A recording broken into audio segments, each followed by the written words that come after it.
ሰላም እንዴት አመሻችሁ ውዴ ስለ አርሰናል ዩቲዩብ ቻናል ተከታታዮቻችን እንዲሁም አድማጮቻችን እንዴት ቆያችሁን? ዛሬ አርብ ምሽት ላይ እንገኛለን። ቀኑ ሙሉ ስለ አርሰናል ሲዘዋወሩ የነበሩ መረጃዎችን ምሽት 4 ሰዓት ላይ እንደተለመደው ለእናንተ ለተመልካቾቻችን ለማቅረብ ይዘን መጠናል። ስለዚህም ለዚህ ቻናል አዲስ ከሆናችሁ ሰብስክራይብ በማድረግ አብራችሁን ቆዩ። በመጀመሪያ የክለባችን የሴቶች ቡድን እንግሊዛዊቷን የባየር ሙኒክ አማካይ ጆርጂያ ስታንዌን ማስፈረሙን በይፋ አረጋግጧል እና ስለ ጆርጂያ ስታንዌይ አንዳንድ ነገሮችን እንበላችሁ። ዛሬ ሐምሌ 3 ቀን 2026 ዓመተ ምህረት ላይ አርሰናል የሴቶች ቡድን የመጀመሪያ የበጋው በፈረንጆች ማለት ነው ወራት ፈራሚ አድርጎ በይፋ ያስፈረማት ተጫዋች ጆርጂያ ስታንዌይ ትባላለች እና 27 ዓመት ላይ ነው የምትገኘው። እንግሊዛዊ ነች። በሴንትራል ሚድፊልደር ወይም እንደ አጥቂ አማካኝም ሆነ እንደ ተከላካይ አማካኝ እንደ 8 ቁጥር የተለያየ ሚና ቦታ ላይ መጫወት የምትችል ተጫዋች ናት እና በክለባችን የሴቶች ቡድን 4 ቁጥር ማሊያን የምትለብስ ይሆናል። በባየር ሙኒክ ከ2022 እስከ 2026 ባለፉት 4 ዓመታት በጀርመን ባየር ሙኒክ ስትጫወት በ128 ጨዋታ አድርጋ 32 ጎሎችን ማስቆጠር ችላለች። በእነዚህ ዓመታቱም ውስጥ 8 ዋንጫዎችን በቡንደስሊጋ ዋንጫዎች የጀርመን ካፕ እና ሱፐር ካፕ ማሸነፍ ችላለች። በማንቸስተር ሲቲም ከ2015 ከ2022 ወደ ጀርመን ከመሄዷ በፊት ለማንቸስተር ሲቲ 7 ዓመት ተጫውታለች። በ186 ጨዋታዎች 67 ጎሎችን አስቆጥራ 1 የሊግ ዋንጫ፣ 3 ኤፍኤ ካፕ እና 3 የሊግ ካፕ ዋንጫዎችን አሸንፋለች እና በክለባችን ምንድነው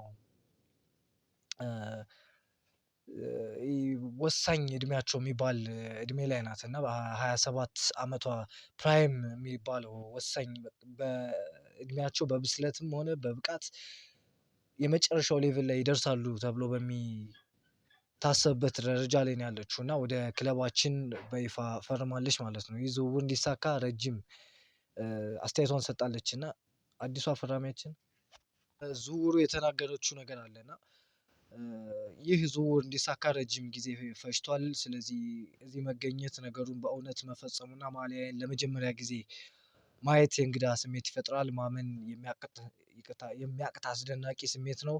በጣም ኩራት ይሰማኛል ስትል እንግሊዛዊዋ የ27 ዓመት ተጫዋች ለክለባችን በመፈረሟ የተሰማትን ደስታና የተሰማትን ስሜት ትገልጻለች። ወደ ክለባችን የወንዶች ቡድን ስንመለስ ደግሞ ሞርጋን ሮጀርስ አዲስ የአርሰናል የግራ ክንፍ ተጫዋች የመሆን እድሉ ከፍተኛ ነው ሲል ታማኙ ፋብሪዚዮ ሮማኖ ገልጿል።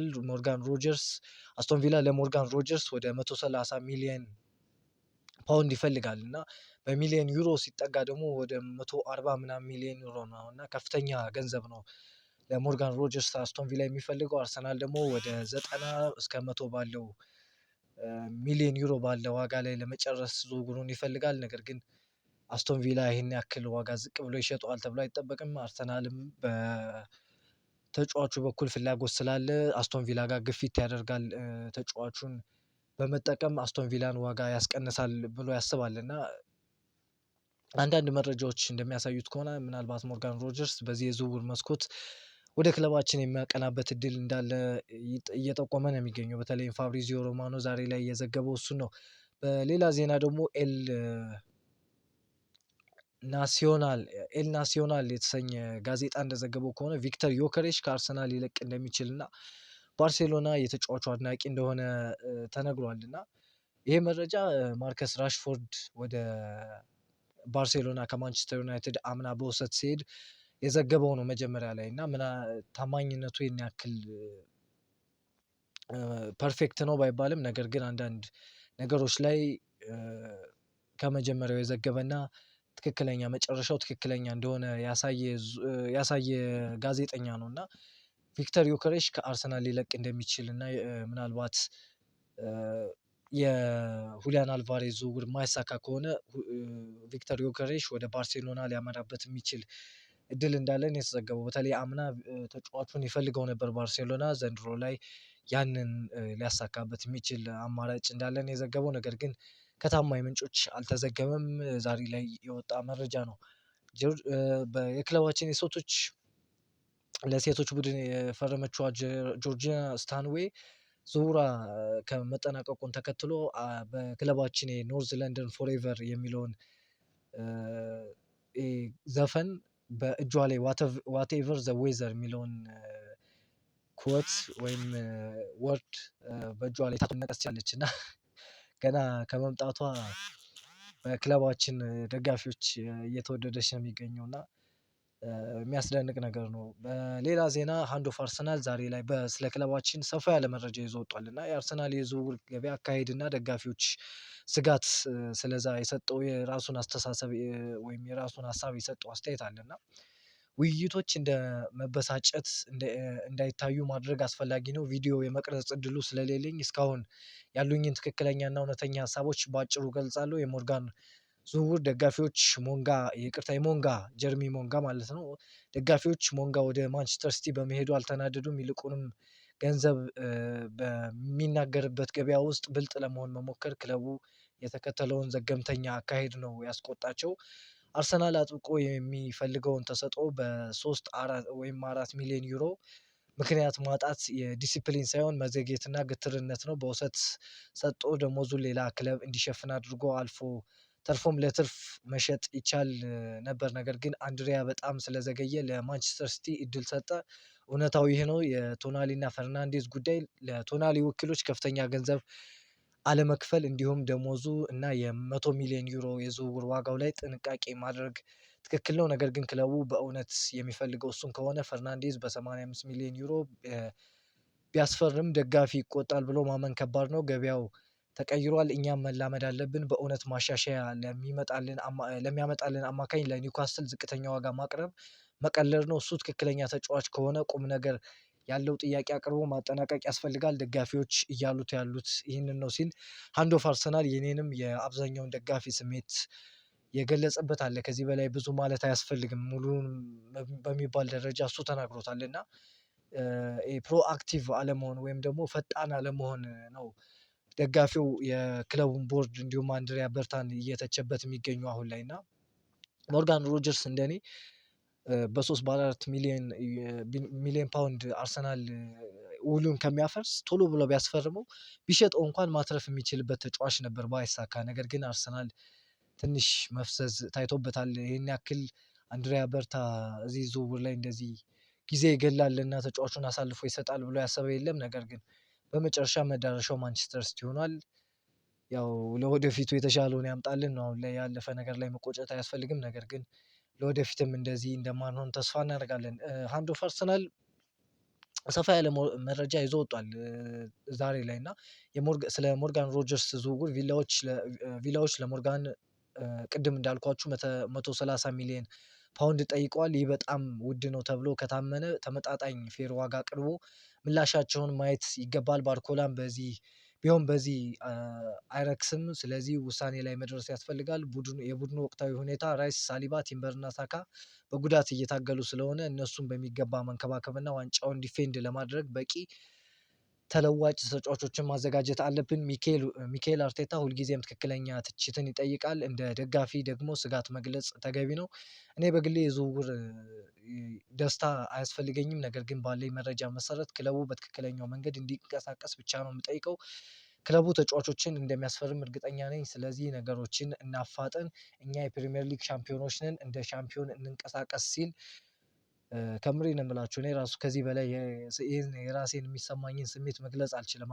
አንዱ አርሰናል የአብዛኛውን ደጋፊ ስሜት ነው ግልጽ አድርጎ የተናገረው እና ክለባችን አርሰናል አሁን ላይ ፈጣን መሆን አለበት። በተለይ በፕሪሚየር ሊጉ ቀጣይ ውድድር ዓመት ባክ ቱ ባክ ማሸነፍ ከፈለገ በቻምፒዮንስ ሊጉም ታሪክ መስራት የሚፈልግ ከሆነ ክለባችን አርሰናል በዚህ የዝውውር መስኮት ፕሮአክቲቭ ሆኖ ፈጣን ሆኖ ተጫዋቾችን ገንዘባቸው ከፍ ቢልም ጥራት ያላቸውን ተጫዋቾች ማስፈረም አለበት ብዬ አስባለሁ በግሌ እና ሃንድ ኦፍ አርሰናልም ያለው ይሄንን ነው። በሌላ ዜና ደግሞ ሊያንድሮ ትሮሳርድ የቤልጅየም ፎቶ በፖስተበት የቤልጅየም በ16 ውስጥ ስትገባ የፖስተተው ፎቶ ላይ በኢንስታግራም ምስሉ ላይ በአንድ የቤሽክታሽ ደጋፊ ካም ቱ ቤሽክታሽ ወይም ወደ ቤሽክታሽ ና የሚል ኮሜንት ጽፎለት ነበር እና ሊያንድሮ ትሮሳርድም ያንን ኮሜንት ላይክ ማድረጉ ዛሬ ላይ አነጋጋሪ እየሆነ ነበር። ምናልባት ከክለባችን የሚወጣበት ሰፋ ያለ እድል እንዳለና የእሱን ፍላጎት ያ እንደሆነ የሚያሳይ ነው። ምክንያቱም እንደዚህ አይነት ፍላጎት ከሌለው የሆነ እሱ የሚያውቀው ነገር ከሌለ በባዶ ዝም ብሎ ላይክ አያደርገውም እና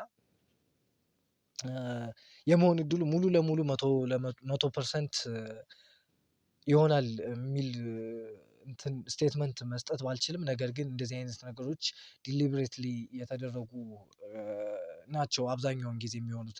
ምናልባት ያለውን ድጋፍ እና ያለውን ፍቅር አይቶም ይሆናል ላይክ ያደረገለት። ነገር ግን አብዛኛውን ፐርሰንት አብዛኛው ተጫዋቾች ከእንደዚህ አይነት ነገር ይርቃሉ እና ራሳቸውንም ሌላ ነገር ውስጥ መክተት ስለማይፈልጉ ከክለቡ ጋርም አሁን ካለበት ክለብ ከክለባችን ማለት ነው ችግር ውስጥ መግባት ስለማይፈልግ እንደዚህ አይነት ነገሮችን አያደርጉም እና ነገር ግን ሊያንድሮ ትሮሳርድ ላይክ ማድረጉን ተከትሎ በስፋት ከክለባችን የሚወጣበት እድል እንዳለ ዛሬ ላይ እየተወራ ነው የሚገኘው እና ከዚህ በፊትም እንደነበረው ነገሮችን የሚያጠናክር ሁኔታ ነው የተፈጠረው። በሌላ ዜና ደግሞ ዛሬ ላይ ትንሽ ግራ የሚያጋባ ነው እና ጋላታሳራይ ከማርቲን ኦዲጋርድ ጋር በግል ጥቅማ ጥቅሞች ላይ መስማማቱን እና ከአርሰናል ጋር የሚያደርገውን ድርድር ከ40 ሚሊዮን ዩሮ ወይም በ34 ሚሊዮን ፓውንድ በታች በሆነ ሂሳብ ዙሪያ እንደሚሆን ተወርቷል ሲል ሴሊማን የተባለ ጋዜጠኛ ዘግቧል እና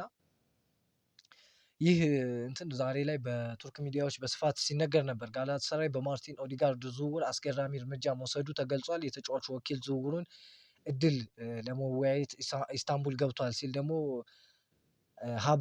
ሀበር ኤክስ የተሰኘ ሌላ ዘጋቢ ዘግቦታል እና ዛሬ በስፋት ስለዚህ ዝውውር እየወጣ ነበር እና ከዛ በኋላም የወጡ መረጃዎች አሉ። ማርቲን ኦዲጋርድ ወደ ቤሺክታሽ ይቅርታ ወደ ጋላታሳራይ የሚያደርገው ዝውውር እውነት እንዳልሆነ ሳይሞን ኮሊግስ ሲዘግብ ውሏል ዛሬ ላይ እና በስፋት ይሄ ዝውውር ነበር ዛሬ ላይ ሲወጣ የነበረው። ነገር ግን ወደ መጨረሻ አካባቢ በማስተባበያ ወጧል ማለት ነው።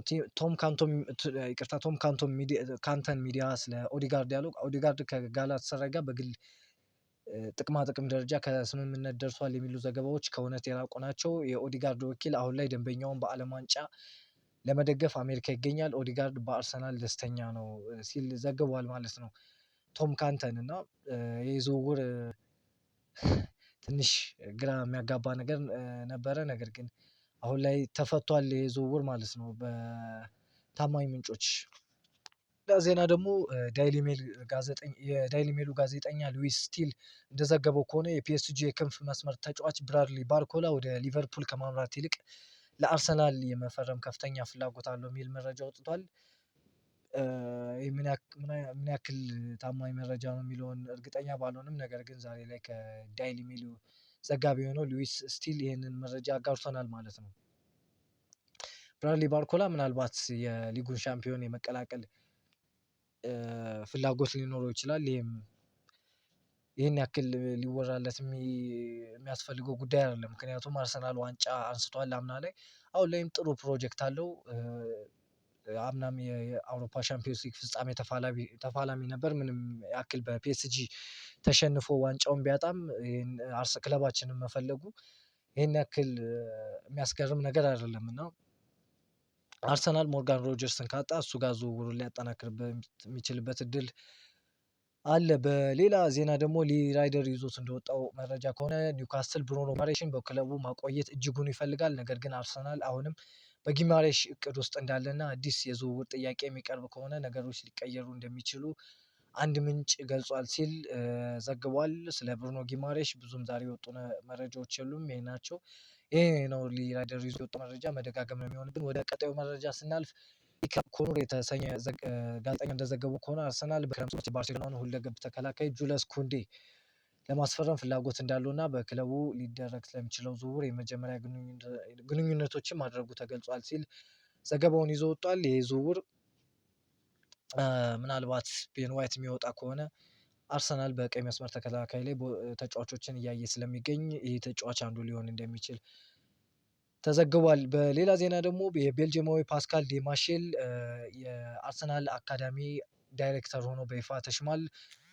ባለፉት ቀናት እንደዘገብንላችሁም ይህ የአካዳሚ ዳይሬክተር ፒየር መርቴሳከር መውጣቱን ተከትሎ በክለባችን ሲፈለግና በመጨረሻም ዝውውሩ ሊሳካ እንደሆነ ገልጸንላችሁ ነበር። አሁን ላይ በይፋ ወደ ክለባችን መምጣቱ ተዘግቧል ማለት ነው። ለዛሬ የነበሩ መረጃዎች እነዚህን ይመስላሉ። ስለተከታተላችሁን እናመሰግናለን።